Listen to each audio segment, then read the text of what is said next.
Hello friends, welcome to my YouTube channel.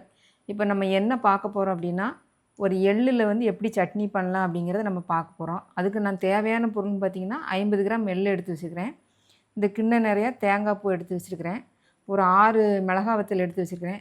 வெள்ளைப்பூண்டு பார்த்திங்கன்னா ஒரு 7 வெள்ளைப்பூண்டு கொட்டி வச்சுருக்கிறேன். கருவேப்பிலை எடுத்துருக்கிறேன். புளி வந்து ஊற வச்சு வச்சுருக்கிறேன்.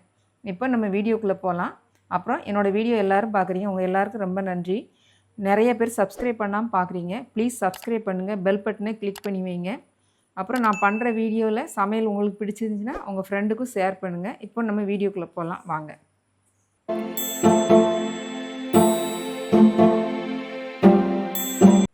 வடைச்சட்டியை நம்ம காய வச்சிட்டோம். இதில் வந்து எள்ளை வந்து நல்லா பொரியிற அளவுக்கு வறுத்து எடுத்துக்கலாம். சரிங்களா? பாருங்கள், நம்ம எள்ளை நல்லா வறுத்துட்டோம். இது வந்து கொட்டி வச்சுக்கலாம்.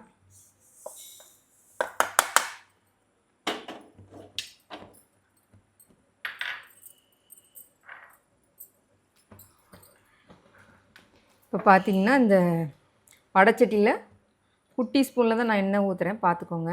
ஒரு 4 ஸ்பூன் எண்ணெய் ஊற்றிக்கலாம். நான் நல்லெண்ணெய் தான் சேர்த்துருக்குறேன். உங்களுக்கு எது பிரியமோ நீங்கள் சேர்த்துக்கோங்க. இது காஞ்ச உடனே ஃபஸ்ட்டு இந்த வரமிளகாய் போட்டுக்கலாம். சரிங்களா?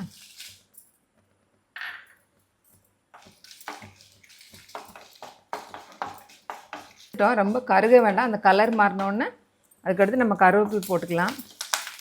கருவேப்பில் நான் கொஞ்சமாக இருந்தனால கொஞ்சமாக போட்டுக்கிறேன். நீங்கள் அதிகமாக இருந்தால் அதிகமாக போட்டுக்கோங்க, அது நல்லது தான்.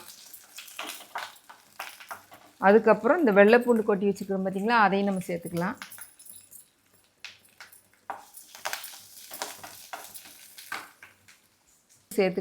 நம்ம கொஞ்சம் கம்மியாக போட்டிருக்குறோம். அப்புறம் தேவைப்பட்டுச்சுன்னா நம்ம மறுபடியும் போட்டுக்கலாம். அப்புறம் இந்த புளி வந்து நம்ம இதில் போட வேண்டாம், நம்ம ஊற வச்சுருக்குறோம். நம்ம அரைக்கும் போது நம்ம மிக்ஸி ஜார்லேயே போட்டுக்கலாம். இது நம்ம ஊற வைக்கிறது ஏன்னு பார்த்திங்கன்னா, நமக்கு இடையில கொஞ்சம் புளிப்பு கம்மியாக இருக்குன்னா நம்ம டக்குன்னு போட்டோன்னா இதோட இதாக அது அரைப்பட்டுக்கும். காஞ்ச புளின்னா அரைப்படாது, அதனால தான் இது பண்ணுறோம். இதை கொஞ்சம் நல்லா வதக்கிக்கோங்க. வதக்கிட்டு அப்புறம் நம்ம இந்த தேங்காய் எடுத்து வச்சுருக்குறோம் பார்த்திங்களா, இந்த தேங்காயை நம்ம சேர்த்துக்கலாம். ஒரு நிமிஷம் வதக்குங்க போதும். இந்த எள்ளு துவையல் எள்ளு சட்னி பார்த்திங்கன்னா, இதை வந்து நம்ம கெட்டியாகவும் இப்போ நம்ம அதிகமாக அரைச்சிட்டோம் அப்படின்னா நம்ம கெட்டியாக எடுத்து ஃப்ரிட்ஜில் வச்சிடலாம். நீங்கள் ஒரு வாரத்துக்கு கூட வச்சு சாப்பிட்லாம். நல்ல டேஸ்ட்டும் மாறாது, ஆனால் நல்லாவும் இருக்கும். உடம்புக்கும் உங்களுக்கு நல்ல ஒரு ஆரோக்கியமானது. இது வாரத்துக்கு ஒரு நாள் நீங்கள் குழந்தைங்களுக்கு செஞ்சு கொடுக்கலாம், நீங்களும் செஞ்சு சாப்பிட்லாம். ஏன்னா இந்த எள்ளுங்கிறது பார்த்திங்கன்னா நமக்கு ரொம்ப உடம்புக்கு தேவை அப்படிங்கிற மாதிரி சொல்கிறாங்க. அதனால் இந்த மாதிரி சட்னி அரைச்சிக்கலாம். இந்த கெட்டியாக நம்ம ஃப்ரிட்ஜில் வச்சுருக்குறோம் பார்த்திங்களா, அதை வந்து பார்த்திங்கன்னா நம்ம தயிர் சாப்பாட்டுக்கு சூப்பராக இருக்கும். அப்புறம் சாம்பார் சாதத்துக்கு நல்லாயிருக்கும். சாப்பிடும்போது கெட்டியாக மட்டும் அரைச்சிட்டோம்னா போதும். லைட்டாக தண்ணி ஊற்றி நம்ம அரைக்கணும். கெட்டியாக அரைக்கும்போது சட்னிக்கு நம்ம நார்மலாக அரைச்சிக்கலாம். சரிங்களா? இப்போது போதும், ஒரு நிமிஷம் வதக்கியாச்சு. இதை ஆற வச்சுட்டு நம்ம அரைச்சிட்டு பார்க்கலாம். இப்போ பாருங்கள், நம்ம வந்து சட்னி வந்து இவ்வளோ கெட்டியாக அரைச்சிருக்கிறோம். இது வந்து எப்படின்னா இன்னுமே நீங்கள் உங்களுக்கு கெட்டியாக அரைக்க முடிஞ்சால் அரைக்கலாம். நான் பெரிய ஜாரில் போட்டால் கொஞ்சம் தண்ணி சேர்த்து தான் ஊற்றிருக்கிறேன். குட்டி ஜாராக இருந்தால் கொஞ்சம் இன்னுமே நல்லா கெட்டியாக அரைச்சிட்டிங்கன்னா இதை நம்ம அப்படியே ஒரு கண்ணாடி பாக்ஸில் எடுத்து வச்சிட்டோம்னா நம்ம ஒரு வாரத்துக்கு கூட பயன்படுத்திக்கலாம். இப்போ வந்து நான் வந்து இப்போ இது சப்பாத்திக்கு உங்களுக்கு தோசைக்கு அப்படின்னா இந்த மாதிரி கெட்டியாகவே நீங்கள் சாப்பிட்டுக்கலாம், நல்லாயிருக்கும். நான் இப்போ இட்லி ஊற்றுறதுனால நான் தண்ணி ஊற்றி கொஞ்சம் கலக்கிக்கிறேன்.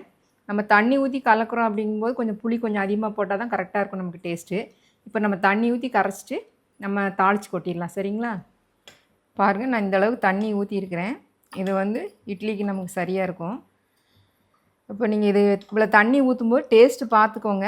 உங்களுக்கு உப்பு கம்மியாக இருந்தால் உப்பு போட்டுக்கோங்க. புளிப்பு நம்ம அரைக்கும் போதே நம்ம டேஸ்ட்டு பார்த்துட்டோம். தண்ணி கலக்கின கடைசி உப்பு மட்டும் கொஞ்சம் பார்த்துக்கோங்க, தேவைப்பட்டால் போட்டுக்கலாம். சரிங்களா? இப்போ வந்து வடைச்சட்டியில் நல்லெண்ணெய் தான் ஊற்றிருக்கிறேன். இது எண்ணெய் காஞ்சோடனே கடுகு பருப்பு போட்டு கருவேப்பில் போட்டு தாளித்து கொட்டிட்டு நம்ம சாப்பிட ஆரம்பிச்சிடலாம். எண்ணெய் காஞ்சிருச்சு, கடுகு போட்டுக்கலாம், கருவேப்பில் போட்டுக்கலாம், அடுப்பை ஆஃப் பண்ணிடலாம். சரிங்களா? ஆஃப் பண்ணிவிட்டு இதில் நம்ம கொட்டிடலாம். இதில் பார்த்திங்கன்னா கொஞ்சம் கெட்டியாகவும் நான் எடுத்து வச்சுருக்கிறேன், நாளைக்கு யூஸ் பண்ணிக்கலான்ட்டு, சாப்பாட்டுக்கு யூஸ் பண்ணிக்கலாம் அப்படின்ட்டு. இது வந்து இப்போது நம்ம இட்லிக்கு யூஸ் பண்ணுறதுக்காக ரெடி பண்ணியாச்சு. நீங்களும் வீட்டில் செஞ்சு பாருங்கள், சாப்பிட்டு பாருங்கள், எனக்கு கமெண்ட் பண்ணுங்கள். நன்றி, வணக்கம்.